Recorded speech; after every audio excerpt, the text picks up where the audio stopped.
Welcome back to the 2014-2015 school year, Eagles. In this presentation, you're going to find out what the license to drive on the JCISD network and computers means. You're going to follow this presentation, hear what we got to say, and then at the end, you're going to sign a pledge that says that you're going to follow all of the terms and conditions necessary in order to receive your license, the license to drive on the internet here at LBJ High School. What is network usage? Network usage entails anything that involves the internet, the internal network, including the Texas library connection, and any electronic media that broadens one's experience. There's a few bumps though on that information superhighway. Not all material on the internet is considered educational value. So we have put in place certain protections. Those protections consist of a firewall, certain filters, and your LBJ High School faculty are always diligent in what they're doing and trying to watch you stay safe and stay appropriate. JCISD will incorporate all available solutions to stop any inappropriate usage.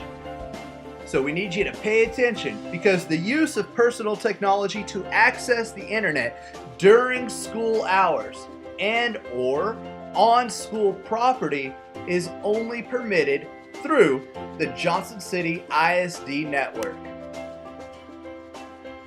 There are certain terms and conditions that one must pay attention to in order to use the internet here at JCISD. Support, research, and education. There's a few no-nos. You may not upload, download, or distribute pornography, sexually explicit, or threatening material. You may not chat, stream, or download music. This would include anything involving Snapchat and or Kik and or Facebook and or Instagram and or anything else that has not been created yet but may become a new fad that you're all obsessed with. Remember, your use of school resources is a privilege and not a right. That would include the school district Wi-Fi services. So please, use it wisely. Other resources and social media such as Facebook, Instagram, Twitter, Kik, Snapchat, or anything that I have not mentioned yet, while these resources may provide a source of communication, and it's always good to communicate with each other, they are not acceptable vehicles for school use. Further, please be careful what you reveal on social media sites, as information is not just temporary, it is permanent, in fact, everywhere that you put something on social media. Take a look at this video for some additional information. Hey, Sarah. Oh my gosh, he's so cute. How do you know him? Come on, Donovan, do it like I taught you. Love the new tattoo, Sarah. Let's go! Dude, what? Dude, that's Sarah. The girl in the pink shirt, that's the girl I was telling you about. Oh, that's Sarah? Theater 2 on your left. Hey, Sarah.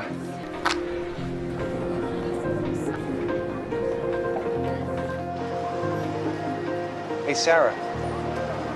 So when are you going to post something new? Anything you post online, anyone can see. Family, friends, See you later, Sarah. even not so friendly people. Think before you post.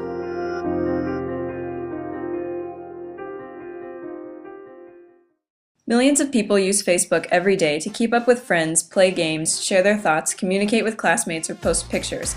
Anyone can talk about anything on Facebook, from the news to the weather. They can talk about it, post pictures of it, and share their thoughts on the events taking place. According to Infographics.com, in North America, 50.3% of the total population uses Facebook, the highest number of individual users of any geographic location. Australia comes in second with 37.7%, and Europe in third with 27.5%. As of the year 2012, 100 billion connections have been made on Facebook. There are 845 million active monthly users. More women than men use Facebook. 2.7 billion things are liked each day, there are 425 million mobile users, and 250 million pictures are uploaded every day. According to socialbakers.com, the majority of people who use Facebook are between the ages of 18 and 25, college students. Facebook is, importantly, well equipped with privacy settings. You are given complete control over who can find your page, what they're able to see, and what is visible to people who are not yet your friends. The Facebook.com Help Center provides links to help you control who can add you as a friend, who can send you messages, what is visible to people who are not friends, and much more. So that's Facebook. It's a fun resource for sharing information with your friends that is all secured by your choice of password and privacy settings. It's hard to imagine that anything could go wrong. Increasingly, it is becoming more commonplace for employers to use Facebook to screen job applicants beyond how they present themselves in their resume and application. Of course, your potential future employer wants to learn as much about you as possible so they can be sure that they're hiring the correct person for the job. But how far is too far? According to an article from the Huffington Post entitled How Companies Use Facebook to Hire and Fire Employees, CareerBuilder.com found in a 2009 survey that 45% of employers use social media such as Facebook, LinkedIn, Twitter, or other blogs to get a feel for the applicant as a real person. 18% of employers found information on social networking sites that made them want to hire an applicant, while 35% of employers reported that they found social media content that made them reject a candidate. Currently, there is one company operating out of Santa Barbara, California called Social Intelligence. According to their website, Social Intelligence is a leading producer of social media screening and research solutions to a wide range of industries. Through the use of their innovative techniques, they are able to facilitate better hiring decisions for employers when trying to decide among a stack of applicants. They do note in their frequently asked questions, however, that their company only reviews information that is publicly available. They also find content from any other publicly found hyperlinks that identify that person. So, if you make everything on your Facebook page private to people who aren't your friends, then you're set, right? Not necessarily.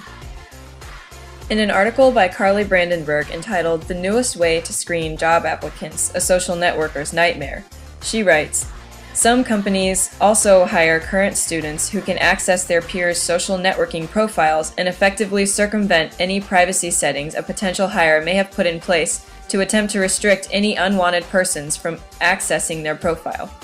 This means that one of your Facebook friends could be hired by your dream job to dig up negative details about you as your Facebook portrays you, regardless of how well that friend may know you in real life.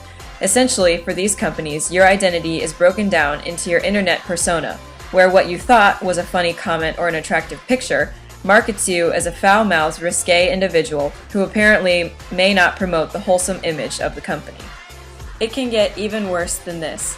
Some employers have decided to take this job into their own hands and have gone so far as to request an applicant's Facebook username and password in an interview. They then proceed to go through their pictures, messages, and friends list while the applicant watches in order to dig up anything they can find. This information is then used to further judge the applicant in addition to their interview and resume. But so what? What if you have an absolutely clean Facebook profile? You don't care if they look because there's nothing to find, right? According to an ABC News article entitled Background Checks Now Include Twitter and Facebook, your friends' profiles can have just as much influence on the hiring decision as your own. They may examine your friends list wondering, are your friends gay, rich, or poor? Do they live in California, New York, or Kansas? What are your hobbies? The employer's decision not to hire you may be ethically outrageous, but it's not illegal. There are laws that can protect you from many forms of personal discrimination, but there are not laws that prevent you from being discriminated against based on the people you associate with online. So, how does this information affect you? As a college student, you will soon be out searching for jobs, dealing with employers, and, most importantly, attending job interviews. As you create your resume and fill out applications, your Facebook profile is just another important item attached to your name that you should assume an employer will see one way or another. It is important to understand the laws in the state in which you are seeking a job. Your dream job may seem so close, and yet can actually be so far away.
Well, hi there, Eagles.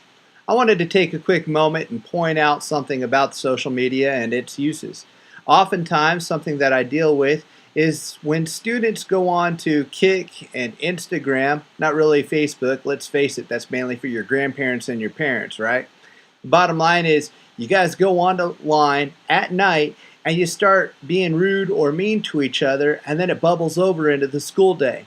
However, don't expect to be able to talk about each other and be mean to each other and then walk down the halls and not have it affect each other.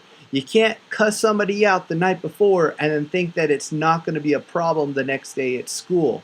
And then when it is a problem at school, that's when consequences tend to happen. So please, just be nice to each other, be smart when you're online, and make sure that if you have an issue, that you talk to each other face to face. Thanks so much. That's really going to help a lot. Now back to your regularly scheduled program. Digital fingerprints. After you reveal something on the internet or through text, it is permanent. So, with that said, please never trash talk your teachers, your school, or your classmates on the internet.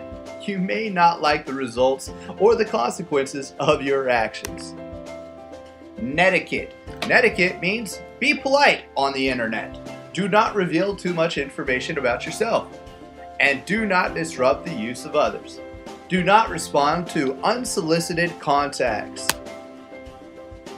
Be proud. Our computers and our devices are for you to learn. Please, please, please use them properly. Help save electricity by powering off or saving and logging off your computer. Protect your password and others. Watch for and report any kind of vandalism that you may have seen. Purchasing goods. While purchasing goods is most certainly possible, it is prohibited. That means it is not allowed on the JCISD network. The district is not liable for the following things: information stored on school corporation disks, hard drives, or servers. Information retrieved through the school computers, networks, or online resources. And any unauthorized financial obligations resulting from the use of school resources and accounts to access the internet. So, what's next? All Johnson City ISD students who wish to access the JCISD network and computers, well, they must attend this training that you're sitting through right now. And they must submit a completed contract or application in order for their login to be activated after today. So, what you can do is view this presentation on the LBJ High School website at License to Drive. So now let's recap this presentation. The Wi-Fi server at JCISD is for use for education. Please be polite and courteous, protect your password, and watch for any kind of vandalism.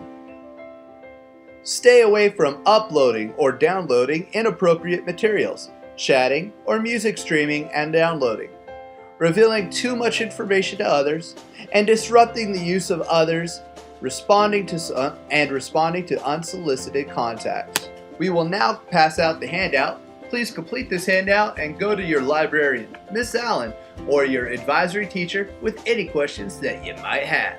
Thanks so much, and have a great school year, Eagles.